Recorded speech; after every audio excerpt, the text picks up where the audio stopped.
Hello guys, I hope you are well. I'm Sonu and welcome to Vidya Vihar family once again. चूँकि आज ये लगभग 10वीं या 12वीं बार मैं इस वीडियो को रिकॉर्ड कर रहा हूँ, कुछ बैकग्राउंड नॉइज़ बार बार आ जा रहा था, कुछ ऑडियो इशू आ जा रहा था।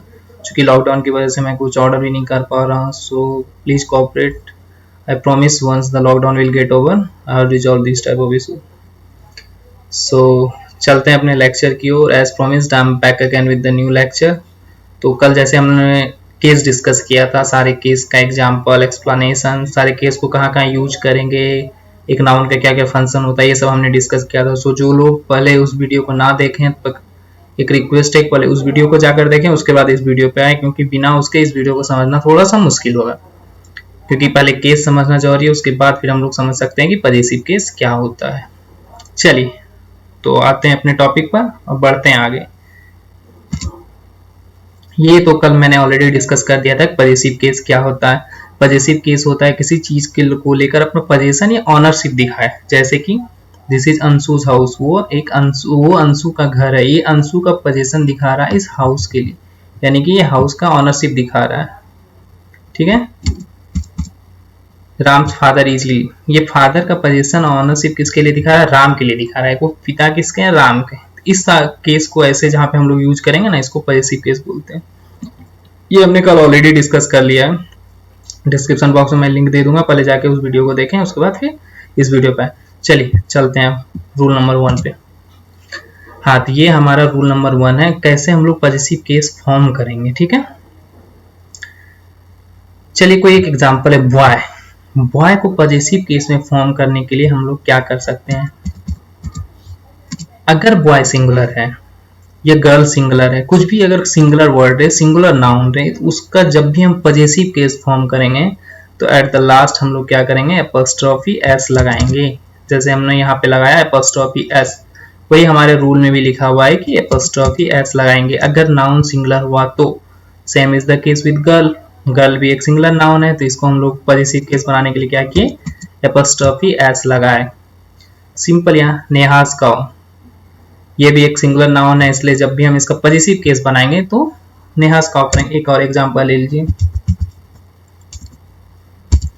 Boys house. ये भी क्या है? बॉय क्या है? एक सिंगुलर नाउन है. सिंगुलर नाउन का पजेसिव केस लगाने के लिए हमने क्या किया? बस एक सिंपल सा एपोस्ट्रोफी एस लास्ट में जोड़ दिया. ये हो गया हमारा पजेसिव केस. ये देखिए, बॉय क्या है, गर्ल क्या, ये है नॉमिनेटिव केस. नॉमिनेटिव केस से पजेसिव केस हमने कैसे बनाया? एपोस्ट्रोफी एस लगा के, अगर वो सिंगुलर है तो. नेक्स्ट आते हैं रूल नंबर 2 पे. चलिए ये तो हो गया सिंगुलर के लिए. अगर मान लिया जाए हमारा जो नाउन है या फिर जो भी नॉमिनेटिव केस वो प्लूरल रहे तो क्या करेंगे? अगर वो प्लूरल रहे तो लास्ट में हम एपोस्ट्रोफी एस ना लगा के सिर्फ एपोस्ट्रोफी लगाएंगे. Same is the case with boys. Boys यहाँ पे क्या है? प्लूरल है, प्लूरल नाउन है, या फिर एक नॉमिनेटिव केस है जो कि प्लूरल है. तो अगर हमको इसका पजेसिव केस बनाना है तो हमने लास्ट में सिर्फ एस के बाद एक एपोस्ट्रोफी ऊपर से डाल दिया, तो ये हो गया उसका पजेसिव केस. सो ये हमारा 2 रूल क्लियर है. सिंगुलर के लिए क्या करते हैं? एपोस्ट्रोफी एस लगाते हैं. प्लूरल अगर नाउन हो तो बस एपोस्ट्रोफी लास्ट में लगाते हैं. चलिए आते हैं रूल नंबर 3 पे. हाँ, अब देखा जाए कि जैसे कि एक एग्जांपल है मैन. मैन किसका प्लूरल फॉर्म है? मैन का MAN का प्लूरल फॉर्म होता है MEN. ये भी प्लूरल फॉर्म है. जैसे कि पिछला रूल नंबर 2 क्या था? बॉय का प्लूरल फॉर्म था बॉयज. देख, तो वहां पे हम लोग क्या करते थे? लास्ट में एपोस्ट्रोफी सिर्फ लगा रहे थे, एस नहीं लगाए थे. लेकिन चूंकि मैन का प्लूरल फॉर्म होता है मीन, तो इस केस में हम लोगों को एपोस्ट्रोफी एस लगाना है. यानी कि ऐसा नहीं करना है कि हमें MEN एस और एपोस्ट्रोफी कर देना, ऐसा नहीं करना, या फिर MEN एपोस्ट्रोफी नहीं करना. हमें इसके लिए पूरा MEN को पहले लिखना MEN, उसके बाद एपोस्ट्रोफी एस देना है. Same is the case with children. Children किसका है? चाइल्ड का है. चाइल्ड का अगर करना रहेगा, बाय चांस अगर बॉयज रहता तो बॉयज का क्या करते हैं? लास्ट में एपोस्ट्रोफी डालते. लेकिन चिल्ड्रन जो है चाइल्ड का एक प्लूरल फॉर्म है, तो इस केस में हमें एपोस्ट्रोफी एस लगाना है. जैसे कि मेंस क्लब. एक और एग्जांपल ले लेते हैं, चिल्ड्रंस प्लेग्राउंड. हो गया, ये भी क्लियर है. ये हो गया किसी का एक्सेप्शनल केस में जो प्लूरल बनाते हैं, जैसे कि लास्ट में एस लगा के जिसका प्लूरल ना बनाए, उन सब के लिए हम लोग ऐसा यूज करेंगे. मैन के लिए मीन जैसे लगाते हैं, चाइल्ड के लिए चिल्ड्रन लगाते हैं, तो ये उस केस में हम लोग लास्ट में क्या करेंगे? एपोस्ट्रोफी एस जोड़ेंगे. ये हो गया रूल नंबर हमारा 3. चलिए रूल नंबर 5 है, जैसे कि हम लोग कभी कभी बोलते हैं नेपाल का राजा, भारत का प्रेसिडेंट, अमेरिका का प्रेसिडेंट। इस केस में अगर कोई भी एक टाइटल है, जैसे नेपाल का राजा, ये क्या है, एक टाइटल है। क्या है टाइटल? राजा। कहाँ का? नेपाल का। अगर टाइटल जो है 2-3 वर्ड का मिलके बना हो, जैसे कि यहाँ हम एग्जांपल में देख रहे हैं the king of Nepal, 3 word का बना हुआ है। अगर हमको इसका पॉजिटिव केस बनाना है तो हम लोग किंग्स ऑफ नेपाल नहीं करके द किंग ऑफ नेपाल करेंगे। जैसे कि बहुत लोग करते हैं ऐसा, द किंग्स ऑफ नेपाल। ये बिल्कुल भी करेक्ट नहीं है, ये इनकरेक्ट है। इसका हमको करने के लिए क्या करना होगा, सबसे लास्ट वाला जो वर्ड है मेरा टाइटल का, इस टाइटल का सबसे लास्ट वर्ड क्या है? नेपाल। तो हम लोग क्या करेंगे, नेपाल के लास्ट में लगाएंगे। जैसे कि हमने यहाँ पे लगाया EPAL'(S), किसके बाद लगाया? सबसे लास्ट वाला जो वर्ड है टाइटल का, उसके बाद लगाया है। वैसे एक एग्जांपल ले लेते हैं, द प्रेसिडेंट ऑफ इंडिया। इस केस में हम लोग क्या करें, चलिए एक पूरा कंप्लीट सेंटेंस लेते हैं, विजिट टू अमेरिका। इस केस में देखिए मैंने क्या किया, द प्रेसिडेंट्स लगा दिया है। ये चूंकि इनकरेक्ट हो जाएगा, क्यों? क्योंकि टाइटल का सबसे लास्ट वर्ड जो है यहाँ पे इंडिया है। द प्रेसिडेंट ऑफ, कहाँ का प्रेसिडेंट है? इंडिया का प्रेसिडेंट है। इसको जब हम लोग सही करेंगे तो बनेगा the president of India's visit to America. Now this is the correct sentence. So I hope कि अब ये क्लियर हो गया होगा। चलिए नेक्स्ट रूल की ओर चलते हैं। चलिए 5th रूल क्या है, अगर कोई दो नाउन एंड से जुड़ा हो और दोनों नाउन एक दूसरे से रिलेटेड हो, मतलब वो जिस चीज की ओर इशारा कर रहे हैं वो दोनों के लिए हो, दोनों का ऑनरशिप उस चीज पे हो, तो जो लास्ट वाला नाउन है उस पे सिर्फ हम एपोस्ट्रोफी एस लगा के पॉजेसिव केस बनाते हैं। जैसे यहाँ देखिए, पायल एंड स्वाति's बुक्स। यहाँ का किसका कहने का मतलब ये हुआ कि वो बुक जो है वो दोनों का है, पायल का भी है और स्वाति का भी। चलिए अब ऐसा केस आ जाएगा कि अगर हम लोग दोनों में लगा दिए तो क्या होगा, जैसे देवेश एंड शिवम्स बुक, यानी कि दोनों का सेपरेट बुक है, देवेश का अलग बुक है, शिवम्स का अलग बुक है। यहाँ पे चलिए जो है इस चीज को देखिए, यहाँ पे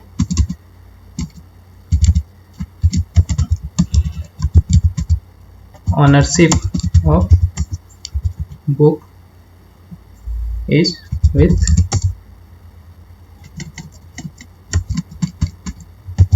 पायल एंड स्वाति बोथ। यहाँ पे क्या है, उस सेंटेंस में बुक का जो ऑनरशिप है मेरा पायल और स्वाति दोनों का है, लेकिन यहाँ पे जो है separate book for Devesh and Shivam.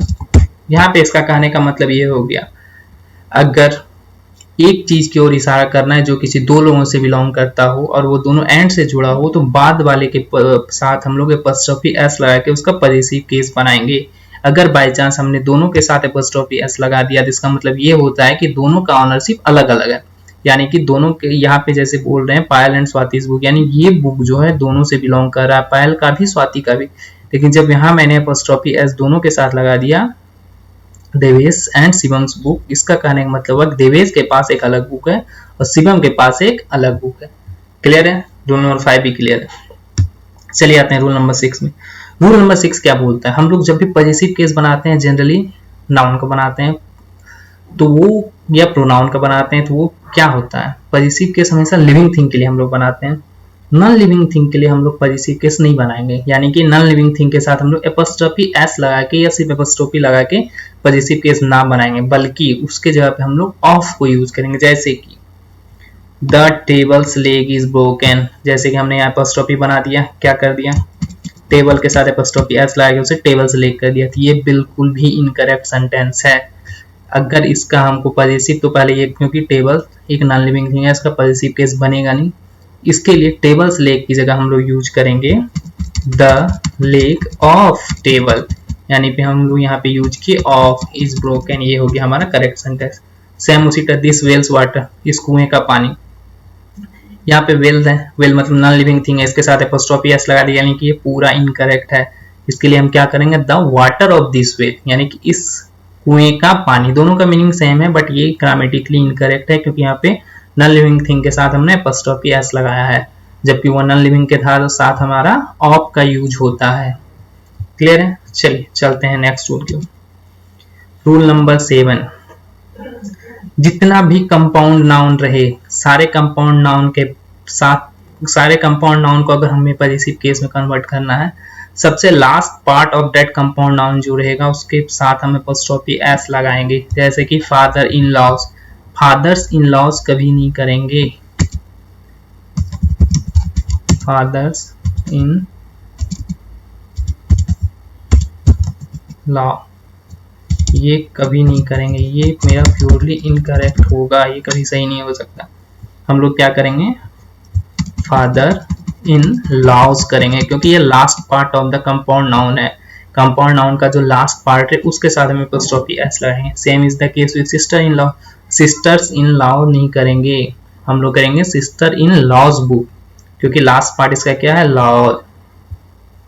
ठीक है, क्लियर? इस तरह का कोई भी कंपाउंड नाउन रहे, सारे कंपाउंड नाउन के साथ हमें हमेशा ऐसे ही करेंगे, यानी कि कंपाउंड नाउन का जो लास्ट पार्ट रहेगा, लास्ट पार्ट के साथ हम एपोस्ट्रोफी एस लगाएंगे और उसको पॉजिटिव केस में बनाएंगे। फर्स्ट पार्ट या बीच वाले पार्ट के साथ कभी कोई छेड़खानी ना करेंगे वरना वो इनकरेक्ट हो जाएगा। क्लियर है? चलिए आते हैं रूल नंबर 8 की ओर। सबसे बड़ी बात मैंने रूल नंबर 6 में बताया था, चलिए देखते हैं कि नॉन लिविंग थिंग के साथ हम एपोस्ट्रोफी एस लगा के उसका पॉजिटिव केस नहीं बना सकते।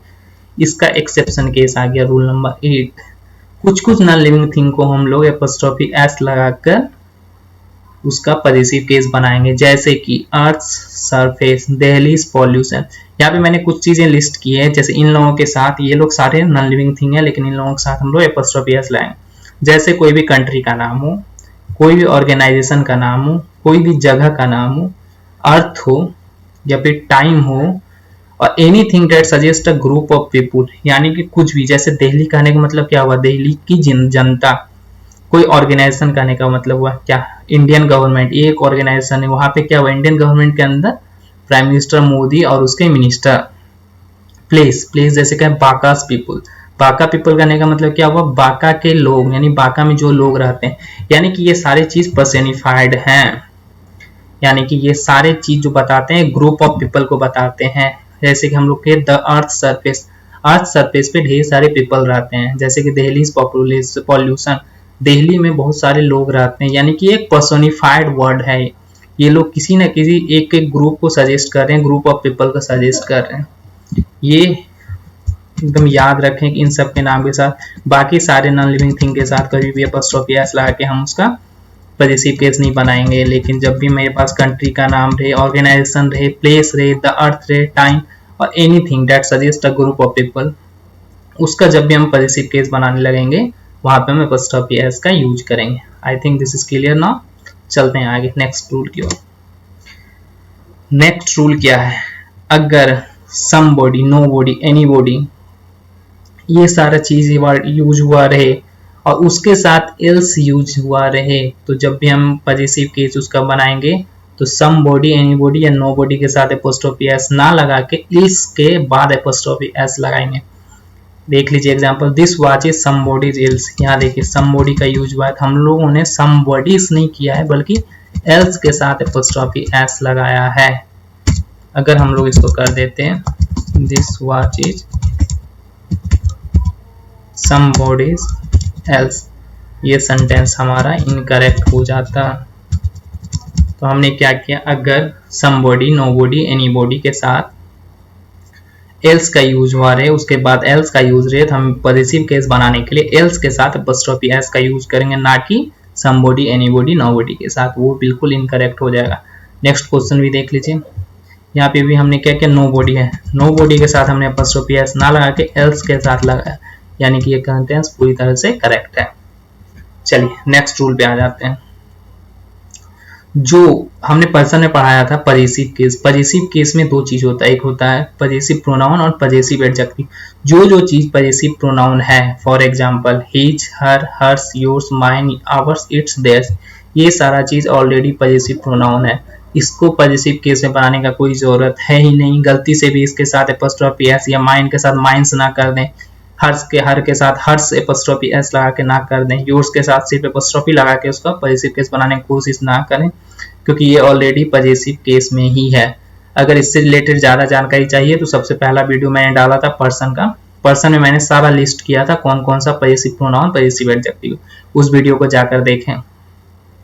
ये भी एक एक्सेप्शन है, पॉजेसिव प्रोनाउन को हम लोगों को पॉजेसिव केस नहीं बनाना है। चलिए अब नेक्स्ट आते हैं।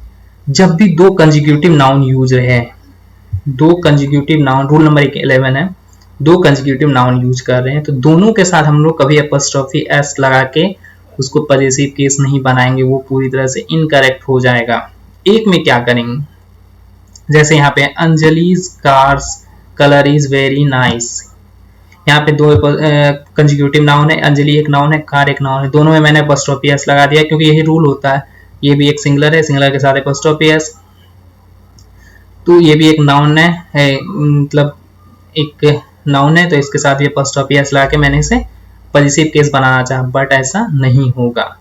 क्या करेंगे, एक के साथ ही हमेशा एपोस्ट्रोफी एस लगाएंगे, यानी कि अंजलि के साथ लगाएंगे, और the colour of Anjali's car, यहाँ पे ऐसे भी मैंने बोला था कि कार जो एक नॉन लिविंग थिंग है, नॉन लिविंग थिंग के साथ कभी हम लोग एपोस्ट्रोफी एस नहीं लगा सकते, उसके लिए हम लोगों को ऑफ का यूज करना है। रूल नंबर 6 ऐसा था। यहाँ देखिए, टेबल से लेग ना करके लेग ऑफ टेबल करेंगे।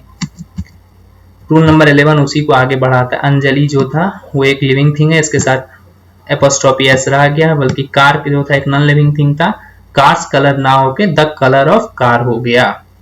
क्लियर है? आई होप कि सबको ये 11 रूल समझ में आ गया है। जिसको कोई भी डाउट है वो कमेंट बॉक्स में बताएं।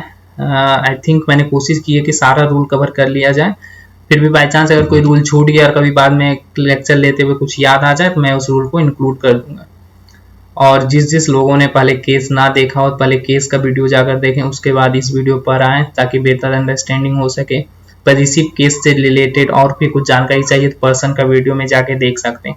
और हाँ, कॉमन एरर्स का मैंने जो लेक्चर डाला था उसको बहुत अच्छा रिस्पॉन्स आया, लोगों के द्वारा और डिमांड किया जा रहा है कॉमन एरर्स का। सो मैं कोशिश करता हूँ कि कॉमन एरर्स का एक और वीडियो लाऊं जो कि केस से पूरी तरह से रिलेटेड होगा। ऐसे ही हम लोग धीरे धीरे आगे बढ़ेंगे, कोई एक टॉपिक कंप्लीट करेंगे, उससे रिलेटेड कॉमन एरर्स को सॉल्व करेंगे, जो कि मोस्ट डिफिकल्ट पार्ट होता है किसी भी एग्जामिनेशन में। So I hope you will like the video. If you like the video, please do like, comment, share and subscribe. और हाँ, प्लीज़ शेयर कर दें, सब्सक्राइब कर दें, क्योंकि सब्सक्राइबर अभी बहुत कम है। तो चूंकि हमें चैनल को आगे बढ़ाना है, ज़्यादा से ज़्यादा लोगों तक इन्फॉर्मेशन पहुंचाना है, ज़्यादा से ज़्यादा लोग इसका लाभ उठा सकें, सो प्लीज़ शेयर करें और सब्सक्राइब कर दें। और अगर कुछ भी पसंद ना आए तो आप लोगों को पूरा हक है डिसलाइक करने का। डिसलाइक लिख के कमेंट बॉक्स में रीजन लिखें कि क्या आपको दिक्कत लग रहा है, और प्लीज़ एनी डाउट हो तो कमेंट बॉक्स में जरूर लिखें। Thank you guys, thank you all.